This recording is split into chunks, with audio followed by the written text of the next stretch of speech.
On va tout d'abord tester ce nouvel outil Adobe Premiere Pro CC 2021 avec un fichier audio. Ici, je vous ai pris un fichier audio d'un de mes tutoriels. Alors, je vais sélectionner une petite partie du rush. Si vous êtes en tournage avec un grand soleil et que vous souhaitez obtenir une image avec du flou en arrière-plan, ça ne va pas être possible sans filtre ND. Voilà, je sélectionne juste cette petite partie. Je vais la glisser directement dans la timeline. Alors vous voyez ici, j'ai sélectionné à peu près 7 secondes. À savoir, cela prend énormément de temps de rendu pour calculer une transcription audio sur Adobe Premiere Pro. Alors c'est peut-être normal puisque l'outil vient de sortir, donc ne vous inquiétez pas si jamais vous avez un long temps de chargement.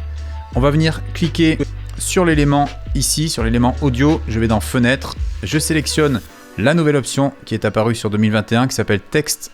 Et à partir de là, vous avez ici un tout nouveau panneau sur Adobe Premiere Pro. On va lire les différentes informations. Vous voyez ici, je peux transcrire la séquence. C'est ce qui va me permettre de détecter automatiquement le texte à partir de la voix. Un peu à l'image de ce que vous avez avec le téléphone. Sur iPhone, vous avez Siri ou alors OK Google. C'est exactement la même méthode de fonctionnement sur Adobe Premiere Pro, sauf que là, ça vous crée les sous-titres. Vous pourrez ensuite créer une piste de sous-titres à partir de cette transcription et puis importer des sous-titres également à partir d'un fichier. On va commencer direct par la transcription. Donc là, je clique ici sur transcrire la séquence. Vous avez une nouvelle fenêtre qui apparaît. Je vais sélectionner la piste à analyser. Vous voyez ici, il me dit audio sur la piste. Donc là, je sélectionne audio 1 puisque j'ai placé ma piste sur audio 1. La langue, là, vous sélectionnez votre langue. Vous voyez, il y a plusieurs langues au choix. C'est vraiment assez riche comme outil. Je vais prendre le français. Alors vous pouvez également sélectionner si vous souhaitez transcrire uniquement entre le point d'entrée et le point de sortie. Si jamais vous en avez placé, ça peut aller plus vite plutôt que de transcrire une séquence entière. Surtout que ça prend pas mal de temps de chargement. Et vous allez ensuite cliquer sur transcrire. Vous avez la fenêtre de chargement qui se lance. Alors comme je vous ai dit, ça peut prendre un peu de temps. On va attendre. Et voilà, une fois que c'est terminé, vous avez ici tout le texte de l'audio qui a été transcrit. Ouais, je peux venir vérifier si vous êtes en tournage avec un grand soleil et que vous souhaitez obtenir une image avec du flou en arrière-plan. Ça ne va pas être possible sans filtre ND. Alors vous voyez que c'est vraiment pas mal ici. Bon, il y a peut-être un point avant le ND, mais bon, ça c'est des petites fautes que vous pouvez ensuite corriger par la suite. Mais c'est déjà super de pouvoir récupérer très rapidement du sous-titrage. Donc ce que je vais faire une fois que j'ai ma transcription, je vais cliquer sur création de légende. Là vous sélectionnez le format, donc vous avez plusieurs formats au choix, on va sélectionner sous-titres, le style, donc ça vous pouvez créer des styles ensuite pour les appliquer à vos nouveaux sous-titres et vous pouvez ensuite valider. Vous pouvez voir qu'ici tous les sous-titres se sont placés au-dessus sur une nouvelle piste. Vous voyez, c'est une nouvelle interface sur Adobe Premiere Pro 2021. Vous avez maintenant la piste sous-titres, ce qui est beaucoup plus pratique pour travailler. Je vais vous montrer un peu comment ça marche. Donc là, on peut voir différents blocs. Ça marche un peu comme les blocs vidéo. Vous voyez, je peux les manipuler. Si je veux déplacer un bloc, je le déplace ici. Je fais CTRL Z pour annuler. Donc là, ce que je peux vérifier, donc je vais me placer au début et je vais regarder si ça a marché. Si vous êtes en tournage avec un grand soleil et que vous souhaitez obtenir une image avec du flou en arrière-plan, ça ne va pas être possible sans filtre ND. Oui, il y a juste à la fin filtre ND qui a été un peu séparé, mais bon, ça, vous pouvez le corriger. Vous voyez que ça prend très peu de temps pour créer des sous-titres. C'est très pratique plutôt que de tout taper à la main. Là, vous avez vraiment une très bonne transcription. L'équipe d'Adobe a fait du super boulot sur cet outil et je le trouve assez révolutionnaire. Alors une fois que vous avez vos sous-titres, vous pouvez venir ici dans la fenêtre texte au niveau de transcription. Ça vous informe de la transcription qui a été effectuée. Vous voyez, il a mis intervenant 1. Pour vous dire qu'il s'agit de la première personne qui a parlé. Si vous avez plusieurs personnages, peut-être qu'il va détecter, j'ai pas pu tester, mais il est possible que ça détecte différents intervenants ou alors vous pouvez vous-même les créer. Vous voyez que c'est hyper pratique, ici vous avez la transcription qui a été effectuée. Vous pouvez venir tout à fait exporter cette transcription ou même exporter vers un fichier texte, ça peut être hyper pratique pour revenir plus tard dessus. Donc je retourne ensuite dans l'onglet sous-titres et au niveau de l'onglet sous-titres, vous avez donc les timecodes de chaque sous-titre. Pour rappel, ici c'est le timecode d'entrée, timecode in. Vous voyez que ça commence à 3 images et ça finit à 1 seconde et 6 images avec le dialogue si vous êtes en tournage. Vous voyez que vous pouvez éditer tout ça pour filtre ND. Je vous disais tout à l'heure, si jamais vous voulez mettre le ND au-dessus, ce que vous faites c'est que vous supprimez ici. Vous voyez, ça a totalement supprimé. Là, vous modifiez comme dans un fichier texte. Je supprime le point. Je mets ND et là j'ai corrigé le petit problème de tout à l'heure. Donc on peut vérifier. Plan, ça ne va pas être possible sans filtre ND. Alors si vous avez besoin de rallonger ici le rush, vous voyez que je dis filtre ND au niveau de l'audio ici, vous pouvez tout simplement tirer le sous-titre et il va durer plus longtemps. Ça ne va pas être possible sans filtre ND. Alors ce qui va être pratique également avec cette nouvelle fenêtre de sous-titres, c'est la fonction rechercher. Si jamais vous avez un client qui vous demande de rechercher un passage dans une vidéo, la vidéo peut par exemple durer 2 minutes, 3 minutes, et vous cherchez un mot-clé en particulier, vous le tapez ici. Vous voyez, si je tape filtre, et ben ça me l'affiche ici comme dans un logiciel de traitement de texte et vous pouvez accéder directement à l'endroit en question. Alors quand vous cliquez également dans les sous-titres, vous voyez que là au niveau de la tête de lecture, ça se déplace d'un sous-titre à l'autre. C'est très pratique pour venir directement sur le passage concerné. L'autre grande nouveauté des sous-titres sur Adobe Premiere Pro, c'est la manipulation. En effet, à l'époque, lorsque vous souhaitiez modifier un sous-titre, c'était assez galère. Je vais vous montrer ici comment ça marche. Je vais fermer la fenêtre dans un premier temps. Je vais venir sélectionner un sous-titre. Donc celui-là, vous souhaitez obtenir une image. Je vais cliquer dessus et vous allez pouvoir ici venir dans les objets graphiques essentiels. Donc pour les afficher, je vais dans Fenêtre, Objets graphiques essentiels. Et je vais pouvoir modifier mes sous-titres directement à partir de ce panneau. On va aller dans Modifier directement ici.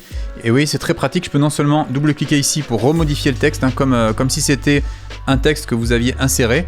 On n'est plus obligé de passer par le panneau sous-titres. Et là, vous pouvez carrément tout changer. Donc, si vous souhaitez faire une vidéo lyrics, par exemple, pour un clip musical, vous tapez ici la typo de votre choix. Une fois que vous avez la typo, vous pouvez également augmenter la taille. Vous voyez, si je veux carrément faire une vidéo lyrics, je fais comme ça, je mets en assez gros. Vous pouvez également changer la disposition ici, vous voyez, au niveau de zone. Donc ça, si je mets au centre, j'ai carrément ici pour les lyrics vidéo, c'est ce qu'ils utilisent en général. Vous pouvez vous placer comme ça.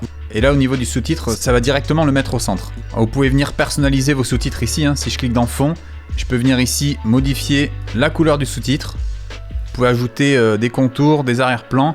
Voilà, tout ça c'est très personnalisable, totalement comme les traitements de texte. Alors si vous souhaitez également passer tout en majuscule pour faire quelque chose de plus beau esthétiquement au niveau des lyrics vidéo, vous cliquez tout simplement sur cette option. Alors vous voyez ici j'ai modifié un seul sous-titre, mais si je reviens sur les sous-titres d'avant, et vous voyez que ça ne les a pas modifiés du tout. Donc pensez bien à tout sélectionner quand vous faites ces manips. Vous voyez, vous remettez ici, vous sélectionnez tout. Et là vous pouvez contrôler tous les sous-titres, donc c'est là que vous faites vos modifications. Vous voyez ici j'ai remis au centre. J'ai mis tout en majuscule. Je peux mettre ma typo comme j'ai choisi tout à l'heure. Je vais mettre ça en ultra. Je vais changer la taille également. Là, vous vérifiez les autres. Et il y a tout qui s'est conformé, donc on va vérifier. Si vous êtes en tournage avec un grand soleil et que vous souhaitez obtenir une image avec du flou en arrière-plan, ça ne va pas être possible sans filtre ND. Alors oui, faire attention également quand vous jouez avec l'échelle à ne pas couper des mots, parce que là comme j'ai beaucoup zoomé, on voit pas le ND du filtre, donc là vous venez ici à régler. Alors pensez bien à tout sélectionner bien évidemment et vous réduisez un peu, vous ajustez pour avoir tous les mots, quitte à le grossir après plus tard quand vous aurez fini vos sous-titres. Ça va être mieux de le faire plus tard que maintenant parce que sinon ça peut vous bouffer des mots, donc là je revérifie. Si vous êtes en tournage avec un grand soleil et que vous souhaitez obtenir une image avec du flou en arrière-plan, ça ne va pas être possible sans filtre ND. Voilà, je vous laisse imaginer les possibilités, c'est vraiment top si vous faites des vidéos, que ce soit des publicités Facebook, des vidéos pour des clients, ça va être très pratique de pouvoir sous-titrer très rapidement toutes vos vidéos. Si vous souhaitez exporter des sous-titres pour YouTube, je vais vous montrer comment procéder. Vous allez tout simplement réouvrir la fenêtre texte, donc je me mets là-dessus.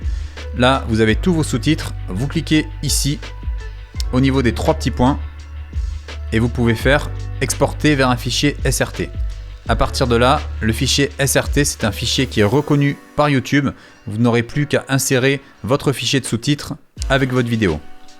Faites bien attention de respecter le montage final. Pensez bien à exporter les sous-titres correspondant à la vidéo que vous allez uploader sur YouTube. Vous avez également une nouvelle option qui est apparue, CC, vous voyez ça correspond au sous-titre. Quand je clique dessus, je peux soit afficher toutes les pistes, afficher uniquement une piste active, c'est-à-dire qu'on la voit ici, vous voyez que celle-là est active, ou alors masquer toutes les pistes de sous-titres, ça peut être pratique si jamais vous avez besoin de naviguer sans voir les sous-titres dans votre vidéo. Si vous avez besoin de déplacer tous les sous-titres, vous les sélectionnez tous et vous les déplacez dans la timeline. Et leurs timecodes ont été modifiés, contrairement aux versions précédentes sur Adobe Premiere Pro où on ne pouvait pas effectuer de telles opérations. Nous allons maintenant effectuer le test avec une vidéo comprenant de la musique et des paroles. Alors je vous ai pris un extrait d'une de mes vidéos YouTube, je vais prendre juste les 10 premières secondes. Alors je vous laisse écouter l'extrait. Les cuts en montage vidéo sont des coupes qui peuvent être réalisées de différentes manières. Comme vous avez pu voir, il y a ma voix et la musique derrière. Donc on va pouvoir tester la fiabilité de l'outil de transcription d'Adobe Premiere Pro. Je fais comme tout à l'heure, je clique sur ma piste audio. Je vais dans Fenêtre, j'ouvre le panneau texte et je vais cliquer sur Transcrire la séquence. Toujours pareil, audio sur la piste 1. La langue, je vais sélectionner le français et je vais valider. Une fois la transcription réalisée, je viens vérifier mon texte et vous pouvez voir qu'il y a quelques petites erreurs, mais bon, c'est vraiment négligeable. Alors, je vais double-cliquer dedans et je vais pouvoir modifier les cuts. Je peux mettre un S puisque c'est au pluriel. En montage vidéo, ce sont des couples. Vous voyez, il a mis couple au lieu de coupe, qui peuvent être réalisés de différentes manières selon le type de carte choisie. Donc ça, carte, c'est cut. Vous voyez, vous devez faire quelques petites modifs, mais bon, c'est pas bien grave. Voilà, vous voyez que globalement, franchement, ça a bien réussi. Ça a bien extrait ma voix de la musique. Ça a su la détecter et transcrire assez correctement, on va dire à 95%, le dialogue qui était dans la vidéo. Alors maintenant, je vais créer les sous-titres. Je clique sur Création de légende. Toujours pareil, format sous-titres. Je vais pas mettre de style. Et je valide. Vous avez maintenant tous les sous-titres et on va pouvoir vérifier tout ça.